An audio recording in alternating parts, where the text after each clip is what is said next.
Anak buah kembali disorot, Sri Mulyani angkat bicara.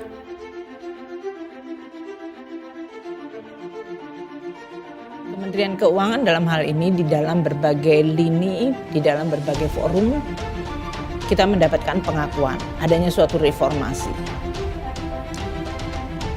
Jadi kejadian ini ya sebetulnya untuk saya pribadi selalu diingatkan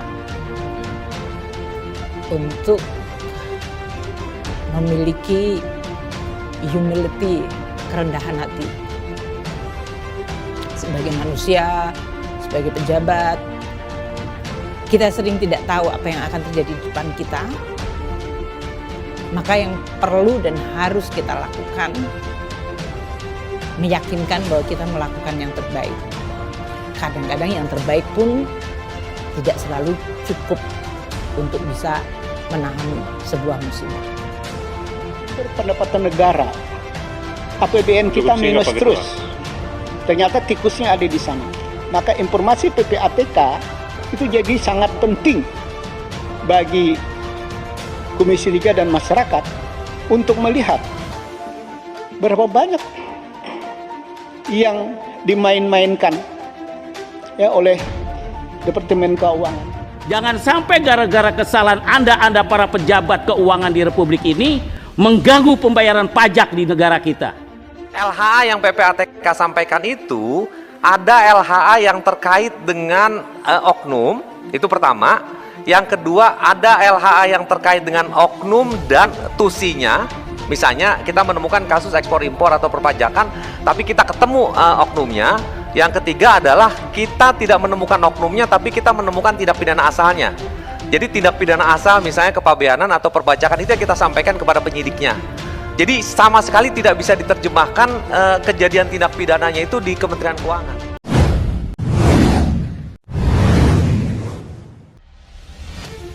Seperti halnya Rafael Alun Trisambodo, anak buah Sri Mulyani ini juga memiliki harta jumbo yang tak sesuai profilnya, yakni sebagai ASN atau aparatur sipil negara. Kali ini yang mendapat sorotan tajam adalah Abdul Ghaffar, yakni akun representatif di kantor pelayanan pajak Pratama Bantaeng, Kabupaten Bantaeng di Sulawesi Selatan. Berdasarkan laporan harta kekayaan penyelenggara negara atau LHKPN, ia tercatat memiliki harta yang melonjak tajam dalam 1 tahun. Berdasarkan data LHKPN pada tahun 2018, Ghaffar memiliki harta sebesar 950 juta rupiah. Namun ia memiliki utang yang jauh lebih tinggi dari total hartanya, sehingga harta kekayaannya saat itu minus 85,2 juta rupiah. Menteri Keuangan Sri Mulyani memberikan keterangan usai mendampingi Presiden Joko Widodo menerima sejumlah pimpinan Bank Dunia di Istana Merdeka di Jakarta Pusat pada Rabu 16 Februari 2022. Selang setahun, harta Abdul Ghaffar meningkat secara drastis menjadi 98,3 miliar rupiah dengan jumlah utang sebesar 950 juta rupiah. Dari total kekayaan tersebut, dia memiliki tanah dan bangunan senilai 250 juta rupiah, alat transportasi dengan total 89,5 juta rupiah. Transaksi mencurigakan para pejabat 300 triliun rupiah. Menteri Koordinator Bidang Politik, Hukum, dan Keamanan atau Menko Polhukam Mahfud MD siap memenuhi panggilan Komisi 3 DPR RI untuk membahas pernyataannya terkait transaksi mencurigakan 300 triliun rupiah di Kementerian Keuangan. Masalah ini memang lebih fair dibuka di DPR. Saya tidak bercanda tentang ini, kata Mahfud MD dalam akun Twitternya @mohmahfudmd, dilihat pada Sabtu 18 Maret 2023.